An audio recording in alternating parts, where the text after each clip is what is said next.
and concerns over people dying from famine. The interesting part is the quote from the envoy. This was the historiographer's personal view. And in the chronicler's draft, the historiographer wrote a harsh criticism of the king.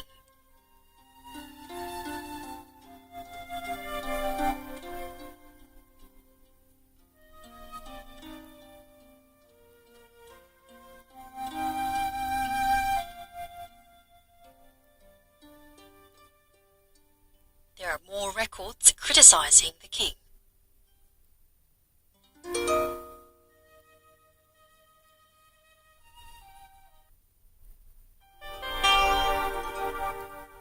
Historiographers of the Joseon dynasty did not fear to criticize the king. Kings were not allowed to read the chronicler's drafts to preserve their integrity, and the system was set up so that sensitive material was submitted after the king passed away. However, recording history has not always been easy for historiographers.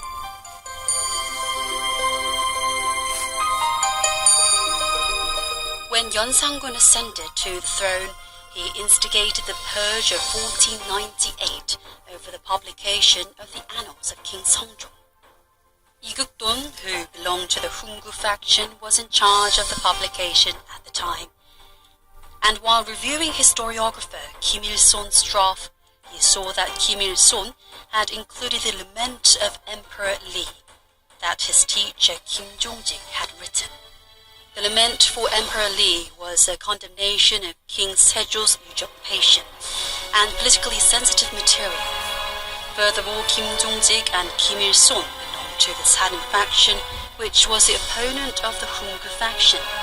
This is why Lee Guk-don informed Yeonsanggun of the matter. Using this chronicler's draft as an excuse, Yeonsanggun instigated the purge of 1498 and eliminated most of the Sanin faction.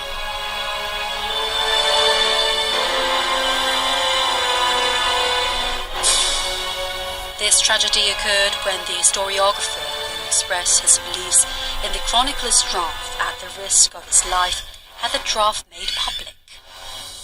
The purge of 1498 is a classic example of the conflict between the integrity of historiographers and authority. Historiographers believed that the truth was just as important as life, and they recorded history with zeal. This is why the kings and officials of the Joseon dynasty feared the writings of historiographers so much.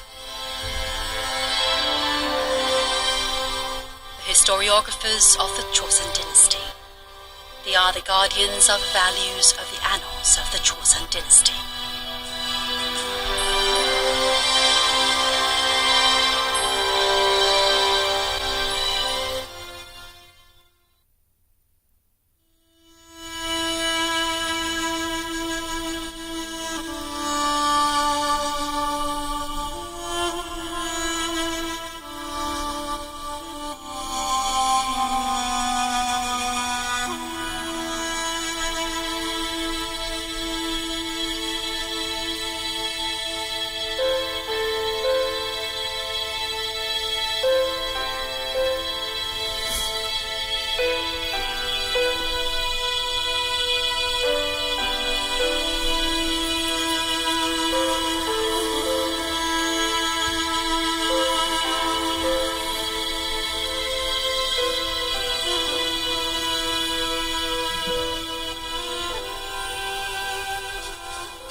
사관은 붓 한 절에 목숨을 건 사람입니다. 조선왕조실록에는 왕의 연행과 동정, 그리고 정책 결정을 둘러싸고 이루어졌던 논의 과정, 또한 신하들이 올렸던 상소와 이에 대한 비담, 이러한 것들이 낱낱이 들어있습니다. 또한 조선 팔도에서 있었던 주요한 사건, 사고, 그리고 기후와 특이했던 날씨들, 또는 어업과 농업 등 백성들의 생활상에 대해서도 참으로 풍부하게 들어있는데요. 이렇게 기록된 사초와 또 그에 근거해서 제작된 조선왕조실록은 왕조차도 열람할 수 없다라는 원칙이 세워졌으며 이러한 원칙은 끝끝내 지켜졌습니다. 바로 여기에 조선왕조실록의 위대함이 있다 하겠습니다. Take a look at how detailed the records are in the annals of the Joseon dynasty. Let the female servant rest not only in the month she is expected to deliver, but also for 100 days after her birth. Here's an entry that shows King Sejong issuing a maternity leave of 100 days to maid servants, when previously just had 7 days off. There's also a record showing that he even looked after the prisoners and their living conditions. These records show how deeply King Sejong cared for his people. In the annals of King Seongjong, there is a detailed record of the laws of inheritance, funeral rites, and virtuous woman gates that the king legislated to help Confucianism take root. In case of Yeon Sang-gun, there is an entry that mentions how he often held banquets with thousands of female entertainers and magicians seeking pleasure. It even listed the guests and contents of the banquet.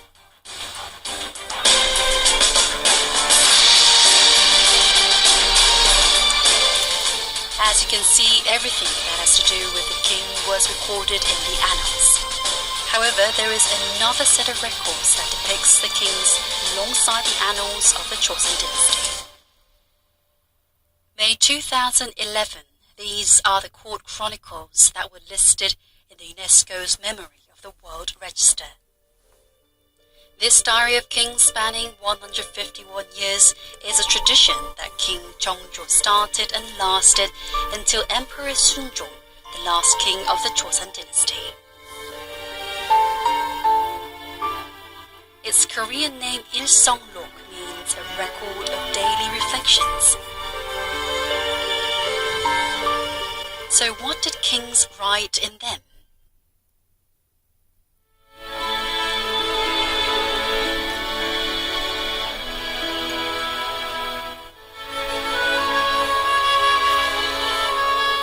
Some entries are of trivial matters, such as the king having to quit his studies for the day because of his court. There are also entries that show concerns over the regions that suffered flood damages and the measures taken. Here is a letter in the court chronicles that caught my eye. This is the letter Ya, meaning I. The letter signifies that this was written from the first-person perspective. It was written from the king's viewpoint, and it is the only record in which the king is referred to as I. The kings of the Joseon dynasty governed their kingdom, and even found the time to write in their diaries. Court chronicles started with a diary that 22nd King Jeongjo wrote in since his crown prince days. King Jeongjo wrote in the court chronicles every night at Chonyeonggak Pavilion in Gyeonggi-gun Palace until he ascended to the throne.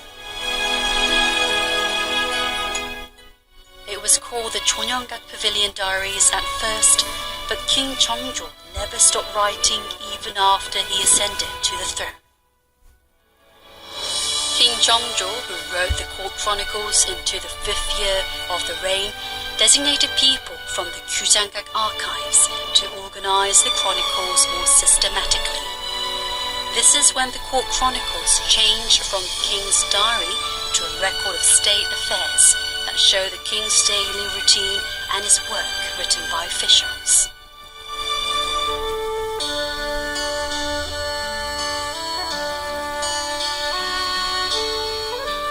Court chronicles employ a unique complication method with titles categorized by subject matters. On the day that mentions the remodeling of the turtle ship, there is a title, and underneath are the reports from the Border Defense Council, as well as the king's approval on the request made by an official.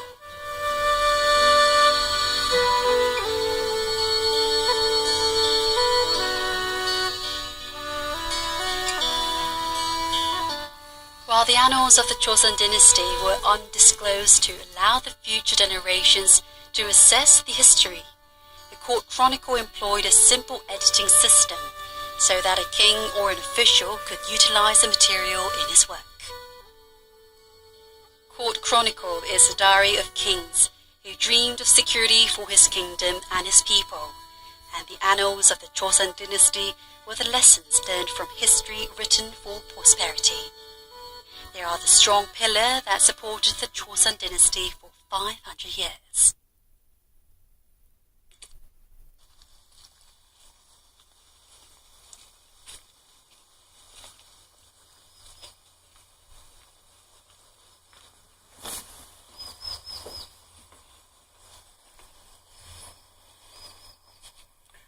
왕들의 생활에서 백성들의 생활에 이르기까지 조선왕조실록은 참으로 백과사전이라고 할 만큼 조선에 대해서 참으로 풍부하게 많은 것들을 담고 있습니다. 그런데 우리 선조들이 조선왕조실록을 남긴 것은 당들을 위해서만이 아니라 오늘을 사는 우리 후대들로 하여금 조선사를 좀 더 정확하게 이해하고 조선시대에 겪었던 숱한 오류들을 반복하지 않기를 바라는 조선왕조실록에 담겨있는 마음이기도 합니다.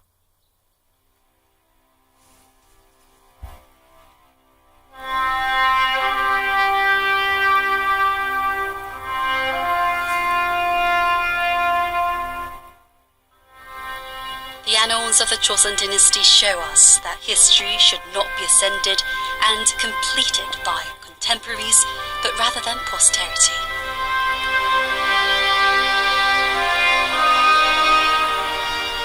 It is a passionate message sent to Koreans today from their ancestors. We should reply by preserving and guarding